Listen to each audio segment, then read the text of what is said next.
चुके हैं अविनाश गोरक्षकर जी, हमारे साथ जुड़ चुके हैं प्रदीप हल्दर जी, हमारे साथ अंशुल जैन जी। तो आप सभी विशेष मेहमानों का हाथ जोड़ करके प्रणाम, बहुत बहुत स्वागत।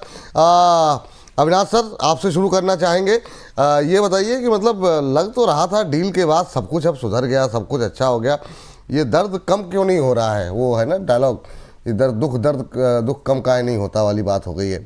अब नई नई एआई की इश्यूज़ हैं, नए इश्यूज़ आ गए। अभी जो बीएससी को लेकर के जो गिरावट देखने को मिल रही है, आरबीआई ने नियम सख्त कर दिए, तो अभी भी इंटरनेशनली बहुत सारे परेशानियां हैं। घरेलू स्तर पे क्या दिक्कत देखने को मिल रही है, और क्या ये 2026 ऐसा ही जाता हुआ दिखाई दे रहा है आपको? गुड मॉर्निंग विपुल। मुझे लगता है कि देखिए, बाजार में जो एआई का लेके जो चर्चा हो गई है, इसमें कोई डाउट नहीं कि देखिए आने वाले समय में आईटी सेक्टर में थोड़े बदलाव जरूर होंगे। लेकिन ऐसा भी नहीं है कि देखिए आईटी सेक्टर खत्म हो जाएगा, टीसीएस, इन्फोसिस या एचसीएल टेक या परसिस्टेंट जैसी बड़ी कंपनीज को कोई धंधा नहीं देगा। देखिए, सबसे बड़ी बात अपस्किलिंग होगा। मेरे ख्याल से जो एंट्री लेवल के जॉब्स है वो तो डेफिनेटली खतरे में है, जैसे कोई एग्जीक्यूटिव है या मान के चलिए कॉल सेंटर का एग्जीक्यूटिव है, तो ये नौकरियां नहीं रहेंगी।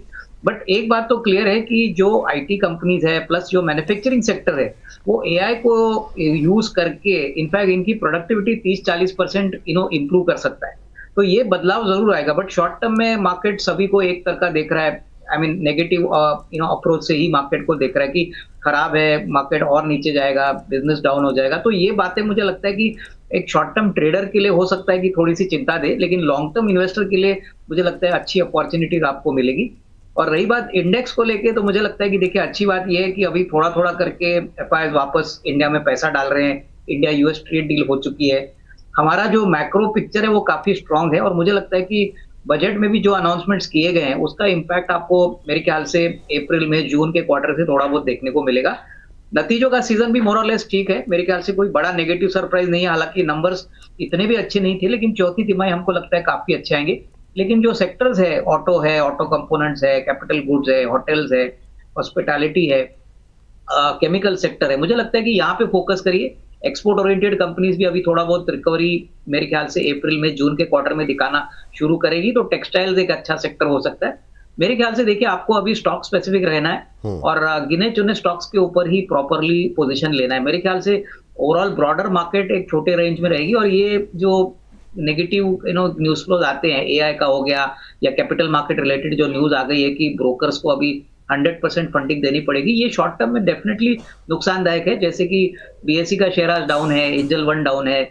मुझे लगता है कि 2-3 महीने लगेंगे, बट उसके बाद सिस्टम और स्ट्रांग होगा, और जो भी सिस्टम को स्ट्रांग करता है वो मेरे ख्याल से कैपिटल मार्केट वेलकम करेगा। तो शॉर्ट टर्म पेन है, बट अगले 2 से 3 महीने में मुझे लगता है it will be back to business as usual. ठीक सर, उम्मीद करते हैं सब शुभ हो। इन अलग अलग कैपिटल मार्केट के शेयरों पे भी एक एक करके बातचीत करेंगे।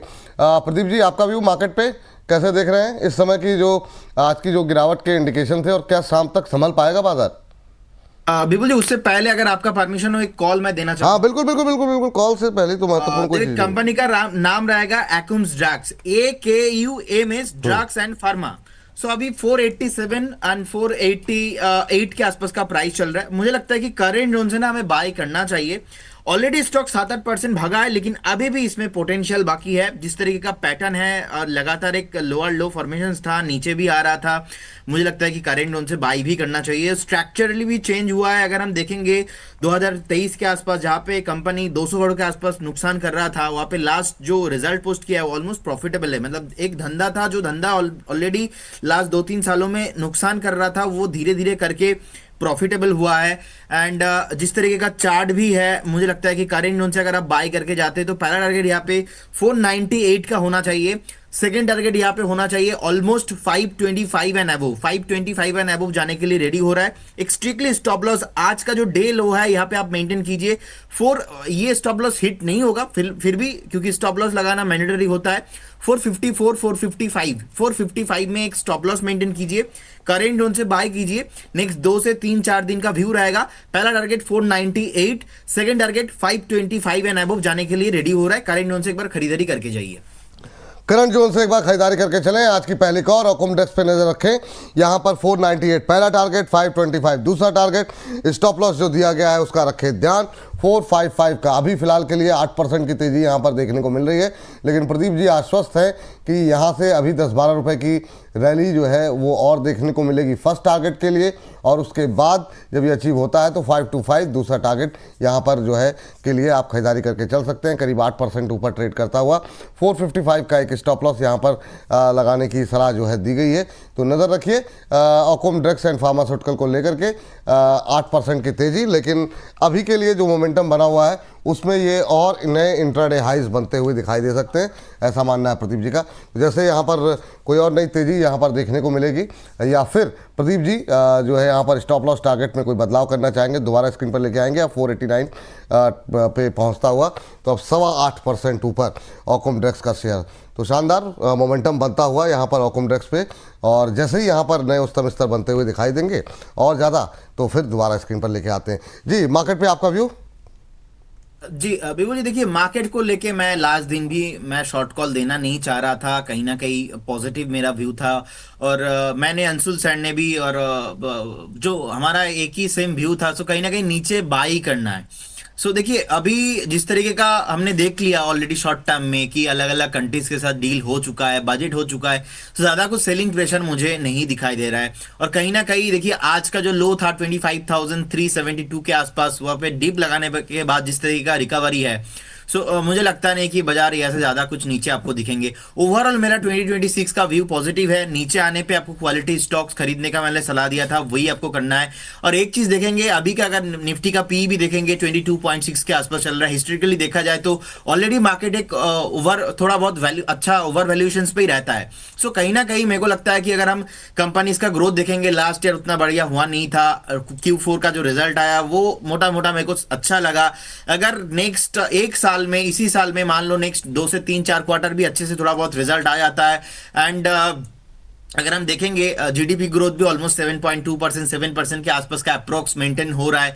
अगर नेक्स्ट स्टॉक्स भी एटलीस्ट 10-11% भी अपना अर्निंग वो मेंटेन करके जाते हैं, तो मान लीजिए अभी जो निफ्टी 50 का जो ओवरऑल आप देखेंगे ईपीएस, वो बेसिकली 1130 के आसपास है। तो 10-11% का आप साइड भी अगर हम देखेंगे ओवरऑल निफ्टी के जो 50 कंपनीज है, यहाँ पे भी नेक्स्ट 1-1.5 साल में अगर आता है तो कैलकुलेशन करके 1300 के आसपास हो रहा है, 1312 से 90 के आसपास होता है। तो 1300 इंटू अगर हम इसको कैलकुलेट करेंगे तो फंडामेंटली टारगेट बैठ रहा है एटलीस्ट 28,500। तो 29,000 एक्सट्रीम लेवल पे 29,500, 30,000 ओवरऑल मुझे लगता है कि 2026 में आना चाहिए। तो इसीलिए ना ज्यादा अभी हमारा नेगेटिव व्यू है नहीं, शॉर्ट व्यू है नहीं, अभी मौका है, टाइम है, और मेजर तो इवेंट है वो भी चला गया है। सो कहीं ना कहीं पॉजिटिव व्यू ही बन रहा है निफ्टी का। मेरा मुझे लगता है कि अगर हम नेक्स्ट 2 से 4 दिन का भी बात करेंगे, जब तक जो न्यू फ्रेश आज का लो लगाया था 25,370, जब तक ये ब्रेक नहीं करता है तब तक कुछ भी प्रॉब्लम नहीं है, बने रहिए। 25,650 ब्रेक होने के बाद और आपको हायर लेवल्स आते हुए दिखाई देंगे। बैंक निफ्टी भी अच्छा लग रहा है, तो निफ्टी बैंक निफ्टी दोनों में ही व्यू पॉजिटिव ही रहेगा। निफ्टी बैंक निफ्टी दोनों में ही व्यू पॉजिटिव इस समय यहाँ पर निकल के आ रहा है, लेकिन यहाँ पर माफ कीजिएगा, अंशुल जी की राय लेते हैं। अंशुल सर, आपके चार्ट्स क्या कह रहे हैं?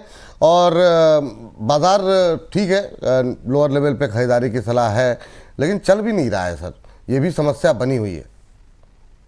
अच्छा देखिए, समस्या उम्मीदों से हो जाती है। उम्मीद आप ज्यादा लगाए बैठे रहते हैं, मार्केट आपको थोड़ा सा कम देता है, तो मार्केट ऐसा कोई मतलब बहुत सही मेरे को शब्द नहीं मिल रहा है। मार्केट ने ठेका नहीं ले रखा है आपकी उम्मीदों को पूरा करने का। मार्केट अपनी अर्निंग्स ग्रोथ और उन चीजों को फैक्टर इन करते हुए एक सामूहिक व्यू लेते हुए मार्केट चलता है, क्योंकि बायर भी है, सेलर भी है। अब सुबह काफी लोग सेलिंग की सलाह देगा कि गैप डाउन देखते हुए कि मार्केट नीचे जाएगा, मार्केट अपने सपोर्ट से बाउंस बैक करने लगा। मैंने प्रदीप ने बाई दिया था, ऊपर आ गया।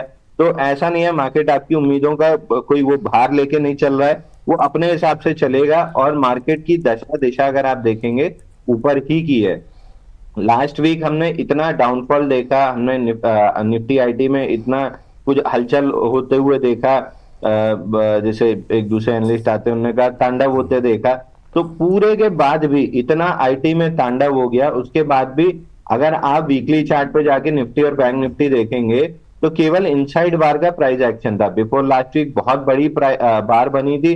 अगर आप कैंडल ये लाइन चार्ट की जगह कैंडल या बार चार्ट दिखा सकें, वीकली का। बिफोर लास्ट वीक बड़ी बार थी, लास्ट वीक केवल और केवल इनसाइड बार थी, जिसमें आईटी करेक्ट हो गया, रियलिटी करेक्ट हो गया, कुछ हद तक आखिरी दिन मेटल काउंटर्स में प्रॉफिट बुकिंग आ गई। तो सब कुछ तो हो गया, उसके बाद भी क्या हुआ है, इनसाइड बार का प्राइस एक्शन रह गया। आज के सेशन में हम क्या एक्सपेक्ट कर रहे थे कि प्रीवियस वीक के लो के नीचे ट्रैप बनाए और ऊपर चले, तो ट्रैप बनाया और ऊपर चलना स्टार्ट किया है। तो अब ये तेजी प्रोबेबली कंटिन्यू रहनी चाहिए और पहला टारगेट आप पकड़ के चलो, निफ्टी पे आना चाहिए करीब करीब फ्राइडे के सेशन में जो गैप था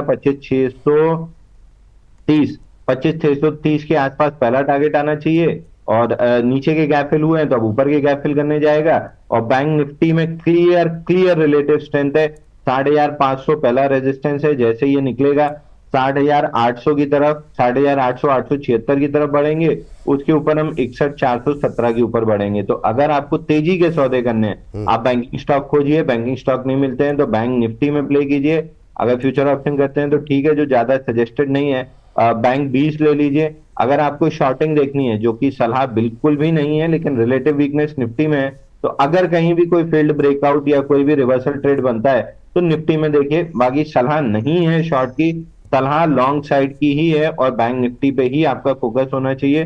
दूसरा एक सर स्टॉक जमुना ऑटो जो बाई दिया था 120 के आसपास, 120 124 में, आज रिजल्ट आया 148 रुपए हो गया है, तो इसमें प्रॉफिट बुक कर सकते हैं। और अगर कैपिटल आपकी खाली हो रही हो तो एक स्टॉक बढ़िया डबल बॉटम बना रहा है, 18 दिन का डबल बॉटम है, वेक्टर फूड्स। यहाँ पे 220 रुपए में सुबह बाई दिया हुआ है, अभी 222 चल रहा है, 220 रुपए में भी वेक्टर फूड बाई करके चल सकते हैं।